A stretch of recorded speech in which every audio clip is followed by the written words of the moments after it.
Hi, I'm Pete and welcome to Just a Few Acres Farm.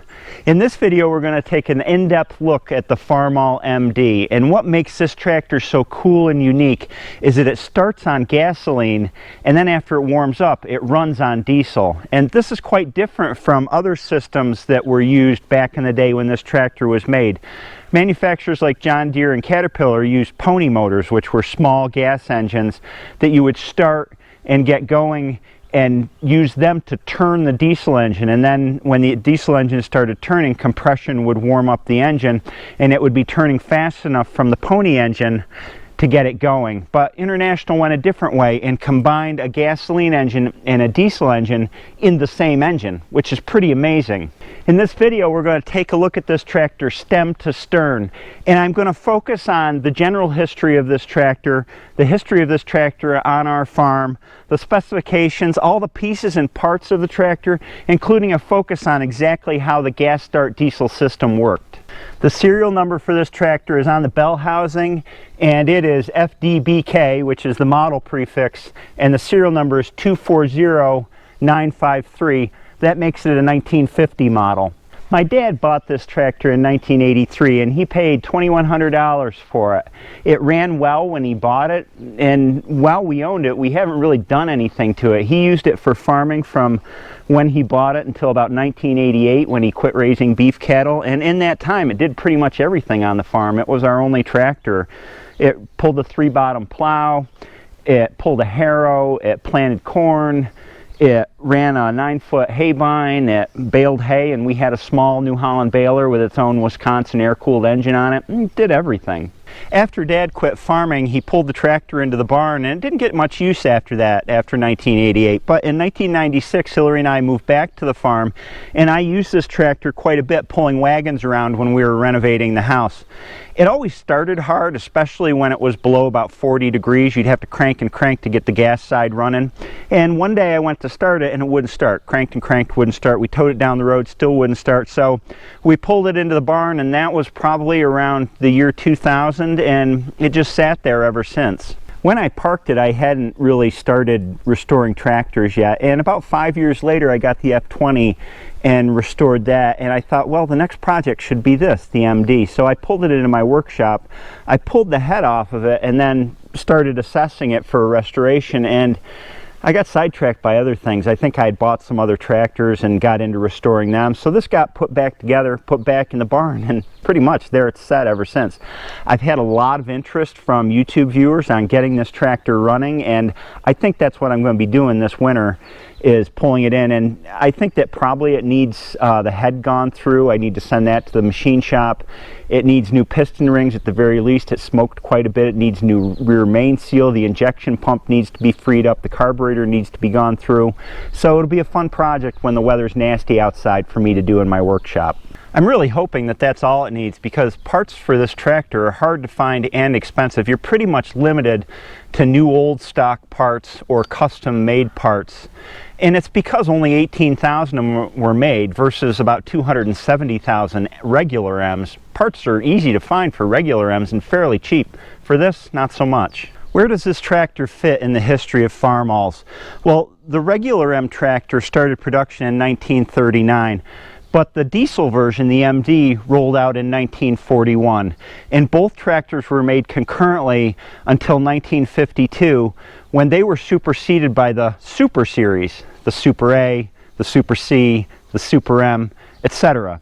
About 18,000 of these old MDs were made during the 11-year production run, and this is really kind of too many to make them what tractor collectors consider as rare, but compared to regular M's, of which they made 270,000, it is quite rare. And that's one of the reasons it's so hard to find parts now, because there isn't enough of them to really get aftermarket suppliers to tool up to make those replacement parts. And my production numbers don't include all of the M's and diesel M's that were made overseas, particularly in Britain. And actually, M's and diesel M's were made overseas after 1952, and there could be a whole other video on the European and British variants of the M.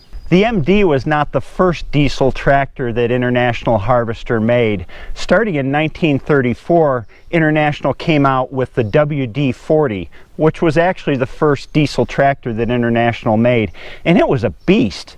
It had the same sort of idea as far as gasoline starting and then diesel running, but it didn't have a starter, so you had to hand crank that monster. When International introduced this line of tractors, starting with the A and the B and then the H and the M, they were revolutionary, especially compared to the F series, which came right before them. And they hired an industrial designer named Raymond Loewy at this time to design them. And I think that their look still holds up today. They're really great looking tractors. They have an Art Deco inspired sheet metal design, and they're just classic, and there's so much iron in these tractors. They feel so solid when you drive them, different from the kind of spidery look that the F series had. The principal market for the MD were larger farmers, and you have to remember, the M was the big horse of the International lineup when it came out. This was a big tractor back in those days. The only tractor that I know of that International made that was bigger at the time was the W9, which had a bigger engine and was more of a wheatland tractor. But anyway, the reason this tractor appealed to larger farmers was because diesel was so much cheaper than gasoline back then. Back then, diesel was half the price of gasoline, plus the tractor used a third less fuel total than the gasoline version. So when you add all that up, it could pay for itself quickly. Yes, this tractor cost about 50% more than a regular M did, but the fuel savings could pay for itself in less than a year if you were using the tractor a lot. Now we're going to get into what I consider the meat of this video, which is how this tractor starts and runs. And to do that, I'm going to take the hood off so you can see how everything works.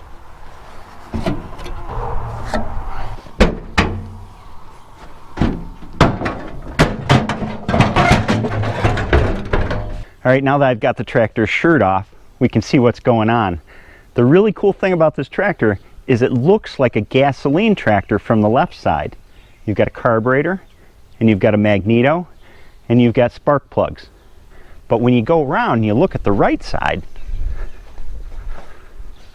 it looks like a diesel tractor. You've got a big honking injection pump, you've got injectors here, you've got the fuel filtration system, which takes up a good part of the side. So this tractor's kind of like a mullet, right? Business in the front, pleasure in the back, gas on one side, diesel on the other. When you start the tractor, the carburetor is engaged and the magneto is engaged, so the tractor's running on gasoline, and you run it that way for a few minutes until it warms up, and then you switch it over to diesel. All you can do on gasoline is idle the tractor. There's no throttle control for this carburetor without taking it apart and actually adjusting the butterfly up in here. And you can't run the tractor around on it. It's only meant to do it for a few minutes on gas and then switch to diesel. Now the magic happens with this tractor via this lever and this lever. This is the compression release lever, and this is what changes a lot of things in the engine to run on diesel. And this is the injection throttle control. So when you go to change it over from gas to diesel after it's warmed up, you pull on this lever and you pull on this lever both at the same time, which engages the injection pump and engages a bunch of things in the engine that this lever actuates, and I'll show you those next. Now this compression release lever, which is forward when you're running in the gasoline position, actuates 4 different things in the engine. If you look at the linkage from the lever, it runs down under the fuel tank and comes into this assembly right here. Now from this assembly, this lever runs into a rod which goes into the engine and comes up, and there's actually a rack that's in the valve cover that opens a 3rd valve in each cylinder. So you have the 2 valves, the intake and exhaust valves. There's also a 3rd valve per cylinder in this engine, and that's the compression valve. With the lever in the forward position, the compression valves are open, and what they do is they expand the combustion chamber in each cylinder, so they change the compression of the engine. When it's running on gas, the compression ratio is about 6.4 to 1 in this engine, but when it changes over to diesel and you close that valve and make the combustion area smaller in that chamber, then it changes to a 14 to 1 compression ratio, suitable for igniting diesel. Another way to explain it is if you look at this side of the engine, here you have the spark plugs. These spark plugs are actually in that space that's above the valve that's the compression release valve. So when that valve is open, there's a chamber that includes the electrode of the spark plug that's exposed, and that chamber is what gives the extra area to reduce the compression ratio. Now the second thing that that lever actuates has to do with the intake manifold. That lever rod actuating that also actuates the rack up in the top of the valve cover comes through and ties into the intake manifold. And the intake manifold split into two parts. So you have this larger one here, which is the diesel air intake, and then there's this smaller one piggybacked on it. That's the gasoline air intake. Depending on the position of that lever, there are two butterfly valves here and here. And when the engine's running in the gasoline starting position, these butterfly valves are closed so that the air from this larger manifold can't get into the cylinders directly. Instead, it's routed down into the carburetor where it's mixed with fuel, then it comes back up through this smaller manifold and into the cylinders to burn. Now when these butterfly valves are opened, when you switch it over to diesel, then the air flows directly down and comes in through the cylinders. Because this is a more restricted passage for air to flow in, the carburetor is no longer engaged. It's probably a little bit hard to see here, but here's the actuating rod, and it's really hard to see on the camera, but there's a rod that goes from the butterfly valve here all the way over to the other end of the manifold to the butterfly valve on the other side. The last two things that that lever controls are the magneto and the carburetor. That linkage, which is up into the air intake manifold here, also comes down to the back side of the carburetor and then goes into the carburetor. And what it does is when you change to diesel mode, it locks the float in the up position, closing the needle valve in the carburetor so that no more fuel can flow into the carburetor. The other thing that happens is the magneto gets grounded out when it switches over to diesel, so the spark plugs don't fire anymore. So after the tractor warms up on gas, you pull back on the lever, you pull up on the throttle. When you pull back on the lever, it closes those valves, increasing the compression ratio. It changes the intake manifold butterflies on the other side. It opens them up so air can directly go into the cylinders. It locks the float on the carburetor so that no more gasoline is being burned in the engine, and it turns off the magneto by grounding it out. The throttle lever turns on the fuel to the injection pump, so the injection pump starts pumping fuel into the cylinders, and away you go on diesel. I always fondly remember the thrill of pulling on these levers, and the tractor would be putt-putting along on gasoline when it was warming up, and then you'd yank on both these levers and the tractor would roar to life. It was such a cool feeling. What I tend to forget is how hard it was to get started on gas when it was cool in the first place. We'd crank and crank on the engine to get her going, hook the battery charger up to it, tow it down the road, whatever. I'm hoping that once I go through this engine, I can get it better running so that it'll start easier on gas. Now when you want to shut the tractor down, you would turn it back to the gasoline mode before you shut it down. So you'd push this lever back ahead and turn this lever down, and it would start running on gasoline again. After you ran it on gasoline for a minute, you could shut the tractor off, and then you wanted to make sure to take this lever and put it back into the diesel position, mainly because those valves, those compression release valves, should be in the seated position against the head so that they didn't warp as they cooled. Now let's go into detail on all the different assemblies on the tractor, starting with the operator's platform. The first thing is International Harvester vastly improved the operator's platform over the previous F series, which were kind of uncomfortable to sit on. You sit upright on this tractor, your feet are flat on the floorboards. The seat could use a backrest, but a lot of people were used to these old pan seats. The gauges are directly in your line of sight, the water temperature and the oil pressure gauge. There's clutch on one side, independent brakes on the other. You have this electrical box right in front of you, which contains the ammeter and the controls for the headlights. This same box was shared between the A, the B, the H, and the M when they were produced. You've got a starter switch to unground or ground the magneto, and you've got a choke for the carburetor. The engine on this tractor had the same displacement as the regular M, 248 cubic inches. It's 4 cylinders, 3 7/8 inch bore, 5 1/4 inch stroke. Rated RPMs was 1450, so it's a slow, torquey engine. Now, different from the regular M, this crankshaft has 5 main bearings. It's got a main bearing between each cylinder, whereas the regular M only had 3 main bearings. And that's to beef up the engine to take the extra compression ratio that this engine had to bear.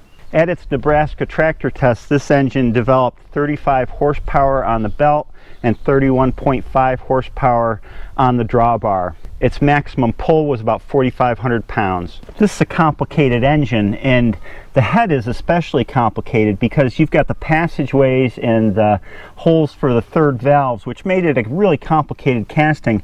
Maybe that's the reason these heads were prone to cracking. It's hard to find them these days without cracking them.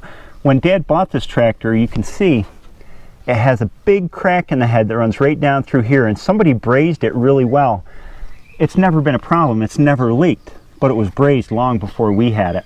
I also found when I started to disassemble the engine that the thermostat here had been removed, and I suspect somebody did that in an effort to have cooler coolant running through the head to make it less prone to cracking. This tractor originally had magneto ignition. They were available with a distributor too, and this one's been changed over to function like a distributor. Somebody mounted a coil up here and ran it into the magneto, essentially just making it a distributor. When I get into the tractor, I plan on repairing the magneto to get it working again. And as you can see, the carburetor sits right above the distributor cap, and so if the carburetor ever leaks, it's leaking right onto live electrical connections. I never thought that was a real good idea, and a lot of MDs you'll see there's a drip pan that actually was factory installed. This one doesn't have it, to keep fuel from dripping directly onto the spark plug wires. This starting carburetor is really unique, and it was made by International Harvester. I've never seen a carburetor design like this, and the main thing that makes it unique is that the intake and the fuel mixed air are on the same side of the carburetor. They're both on the top, so you've got fresh air incoming down through here. It comes into here, it does a U-turn as it's mixed with fuel, and then it comes back up and into this intake manifold. I've never seen a carburetor that works like this. I'm hoping that this carburetor is okay, that it just needs a cleaning, maybe some new gaskets and seals, because parts for these aren't easy to find. Two other unique things on this side of the engine. This engine actually has a dipstick that you unscrew, and it is a bulletproof dipstick. The regular M's just had the regular oil check petcocks, but for some reason the diesel's got this dipstick.